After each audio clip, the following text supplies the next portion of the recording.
ce qui se passe. D'abord, nous sommes en guerre et la guerre est arrivée à une étape assez importante.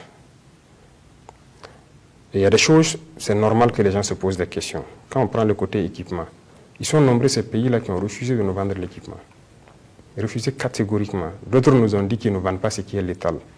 Ça veut dire les armes, ils ne vendent pas. Donc peut-être que c'est avec les cailloux qu'on va combattre l'ennemi, je ne sais pas. Et même ça, même ce qui n'est pas létal, en termes de blindés et autres, ils sont nombreux ces pays qui refusent de nous vendre. On s'est tourné vers d'autres pays pour acheter. Mais ils sont encore nombreux ces pays qui viennent s'offusquer pour qu'on ne parte pas payer avec ces États. Bon, ce genre de comportement, qu'est-ce que vous voulez? C'est compliqué. Aujourd'hui, vous avez parlé du terme génocide qui est sorti à un moment particulier. On regarde l'agissement de beaucoup de gens. Nous voyons certaines choses, mais seulement nous continuons de communiquer pour dire aux gens d'arrêter. Le peuple burkinabé a choisi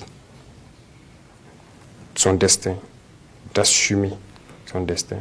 Il faut respecter ce choix. Voilà, donc c'est ce que nous pouvons dire. Le reste, c'est à nous de nous préparer à toute éventualité. Alors, cela nous donne l'occasion, Monsieur le Président, de parler justement des sources économiques de financement des groupes armés terroristes. Qui financent ces terroristes? Les terroristes, ils ont beaucoup de sources.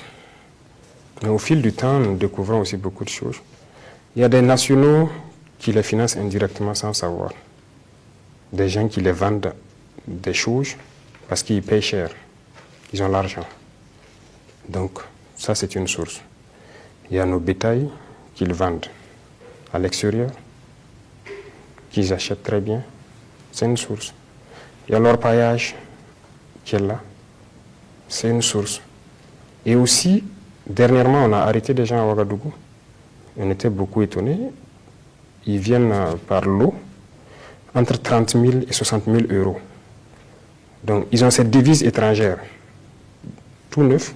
Et ces individus étaient venus de Djibo, d'Iguel Djibo, pour venir faire le change à Ouagadougou et repartir. Bon, on se demande donc d'où vient ça. Donc, plusieurs fois, on a intercepté ces cas-là avec des devises étrangères. Et ça se pose beaucoup de questions quand même. Donc, ils ont du financement, ça c'est sûr. C'est sûr. D'accord. Alors, ça nous donne l'occasion aussi de parler de la violation de l'espace aérien par des aéronefs. Ce n'est pas des cas nouveaux. Alors, aujourd'hui, le phénomène se poursuit? Oui, je pense que le ministre en a parlé hier, non? Ça se poursuit et nous ne manquons pas de notifier souvent à ceux-là qui sont les auteurs. Parce que nous, dans la plupart des cas, nous arrivons à identifier les aéronefs et souvent, il nous arrive de les interpeller.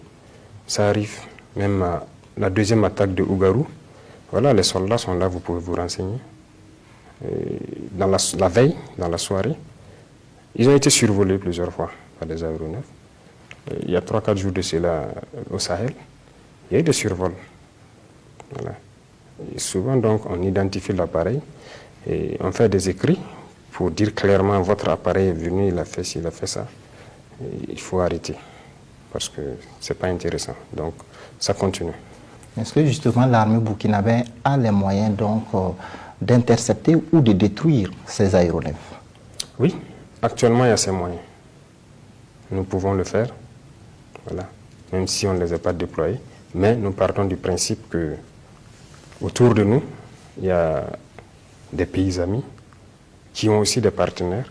Et peut-être que c'est pour les besoins de ces pays, je ne sais pas. Mais nous communiquons d'abord, nous dialoguons. Et nous les disons, si vous êtes en train d'opérer en faveur des unités amies de ces pays, il faudrait nous dire à l'avance. Et si vous avez besoin de rentrer dans notre espace, il faut aussi nous prévenir en fait. Voilà. Nous n'interdisons pas quelqu'un de rentrer dans notre espace, mais si on est prévenu, on sait que vous passez par là pour un besoin particulier. Parce que souvent, pour attaquer les groupes armés, on peut reconnaître qu'il faut aussi avoir un autre angle d'approche. Mais lorsque nous ne sommes pas prévenus, ça donne une autre idée. Voilà pourquoi nous ne détruisons pas systématiquement. Donc, on détecte, souvent on fait les notifications, et plusieurs fois ils ont reconnu avoir donc être rentrés, et voilà, pour des missions d'appui à d'autres unités amies, des pays amis. Monsieur le Président, tout à l'heure, vous parlez bien sûr donc de l'attaque de Ougarou. Parlons bien sûr donc de la première attaque. Quand même, Ougarou, c'est dans une zone quand même un peu difficile, beaucoup isolée. Mais quand on regarde donc cette première attaque, au moment où les événements se déroulent, les réseaux sociaux sont inondés sur le bilan. Comment cela se fait-il? Bon, je n'ai pas réussi à suivre, mais quand même, il y a des gens autour de moi qui suivent les réseaux sociaux qui me disent. Et nous avons appris des bilans pas possibles. C'est les relais, en fait, des terroristes. C'est une guerre. La guerre, il y a la guerre et il y a la communication. Donc, il y a des individus aussi que les terroristes ont qui font leur communication sur les réseaux sociaux parce que c'est aujourd'hui devenu l'outil d'information de la population. Et donc, ces individus, les premières heures, je pense qu'on m'a rendu compte que 100 morts ou quoi, c'est leur souhait. Voilà, c'est cette propagande aussi qu'ils font pour les terroristes. Et bon, j'ai dit, ne tirons pas de conclusion, on reste, on attend ce que l'unité sur place va communiquer parce que des renforts partaient. Donc les renforts sont arrivés, ils ont fait le constat et ils nous ont envoyé le point. Donc 33, j'ai dit, vous confirmez 33, dit oui. Est-ce que les autres sont présents? Tous les autres étaient présents. Les blessés, est-ce qu'ils sont évacués? Ils sont à Fada. Donc, quand on voit ce qu'ils ont publié au départ, bon, c'est leur souhait. Il y a une façon de minimiser la puissance de feu de notre armée basée à Ougarou. Alors, l'attaque de Ougarou est arrivée, si vous voyez la veille, nous avons attaqué une base importante vers en haut de Kanchari. Et je pense que c'est une réaction à cela. Cette base a été attaquée parce que nous avons suivi pendant plusieurs jours des infiltrations de terroristes venant de pays voisins, donc, qui se sont donc rassemblés là-bas. On savait qu'il y avait des attaques en préparation. On a attaqué la base en premier, donc il y avait d'autres bases. Donc c'est une riposte. Mais on a une capacité de réaction. Voilà. Ils sont revenus, je pense que beaucoup sont actuellement en tout cas en enfer. Voilà, c'est ça le plus important. Et ça fait partie, c'est la guerre. Alors, Monsieur le Président, le Burkina Faso doit s'allier à d'autres pays, à des partenaires en tout cas pour pouvoir peut-être gagner cette guerre. Aujourd'hui, après le départ de l'armée française, qui sont les alliés du Burkina Faso dans la guerre contre le terrorisme? On a beaucoup d'alliés. Voilà. Le départ de l'armée française même ne signifie pas que la France n'est pas un allié. L'ambassade française est là. Mais on a des alliés stratégiques aussi. Voilà. On a de nouvelles coopérations. On a la Russie, par exemple, qui est un allié stratégique. La chance, c'est que la plupart de nos moyens majeurs même sont russes. Et on continuera d'acquérir des moyens majeurs avec la Russie. Vous avez la Turquie qui est un allié majeur. Vous avez d'autres États aussi. Donc, on a beaucoup d'alliés. Seulement les niveaux de coopération diffèrent. Et on va coopérer avec ceux qui souhaitent nous aider dans cette guerre. Et accepter nous vendre des équipements, accepter nous accompagner. Voilà. Alors, Monsieur le Président, avec la Russie, alors les populations burkinabées attendent ou attendaient beaucoup, en tout cas, de cette coopération. Est-ce que vous êtes satisfait justement de cette coopération militaire avec la Russie? Bien sûr.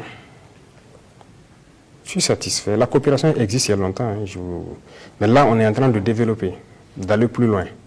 Voilà. Nous sommes satisfaits parce qu'on arrive à échanger sur ce que nous cherchons comme moyens, et accompagnement et tout.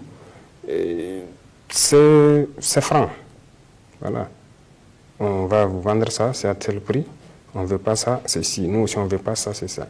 On a des intérêts et on défend toujours les intérêts du Burkina. Peu importe l'allié, c'est d'abord nos intérêts et on regarde ce qui nous arrange. Donc, la Russie, c'est un allié.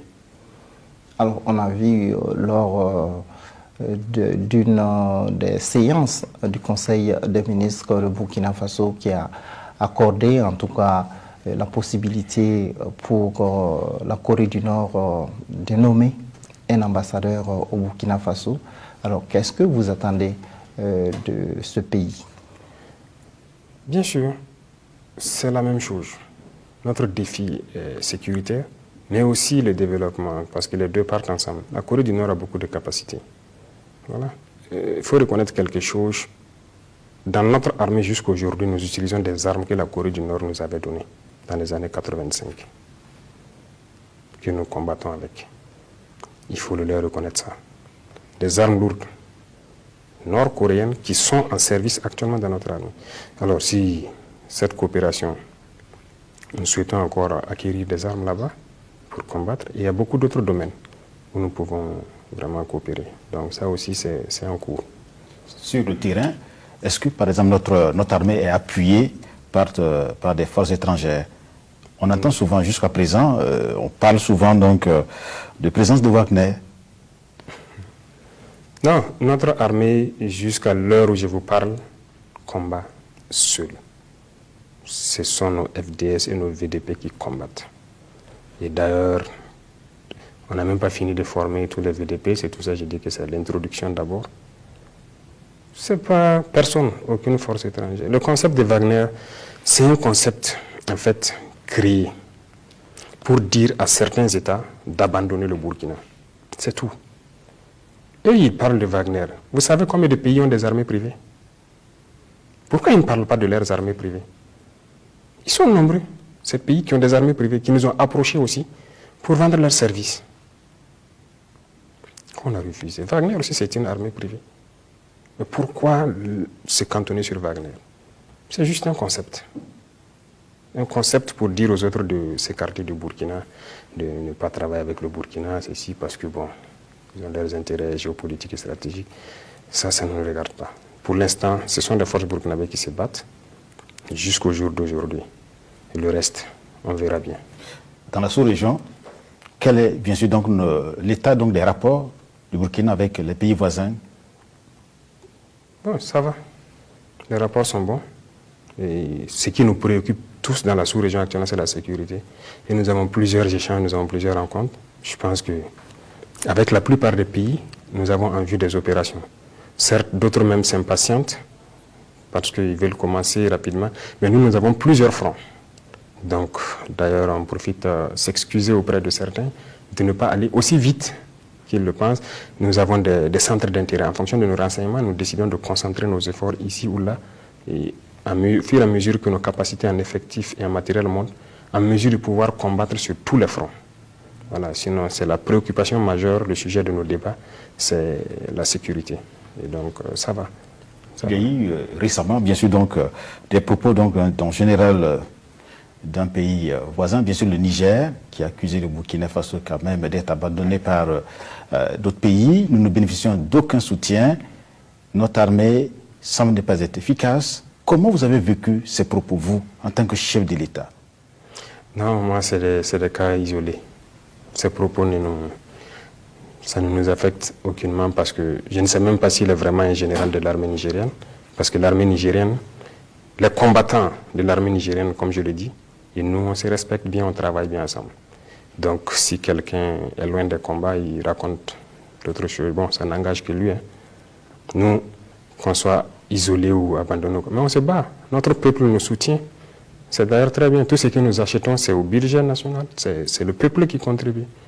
Voilà. Et c'est une fierté. Ces propos de ce monsieur, il ne faut pas trop prendre en compte. Voilà.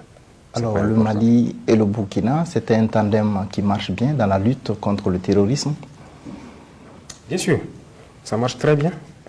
Aujourd'hui, je peux dire que ça marche très très bien. Et nous arrivons à opérer ensemble. Les aéronefs burkinabés rentrent au Mali. Le renseignement aussi, ça est là, on partage. Les aéronefs maliens rentrent, souvent même quand ils sont fatigués, ils peuvent se reposer à Ouaga ou à Bobo. Et quand ils veulent, ils repartent. Donc, c'est devenu le même territoire. Voilà. Ils peuvent même stationner autant qu'ils veulent ici. C'est le même ennemi qui bouge entre nous deux, donc ça se passe très bien. Voilà, donc il n'y a pas de souci sur ce plan. Alors, Monsieur le Président, on va aborder peut-être le deuxième point de cet entretien. Il s'agit donc des réformes de l'État et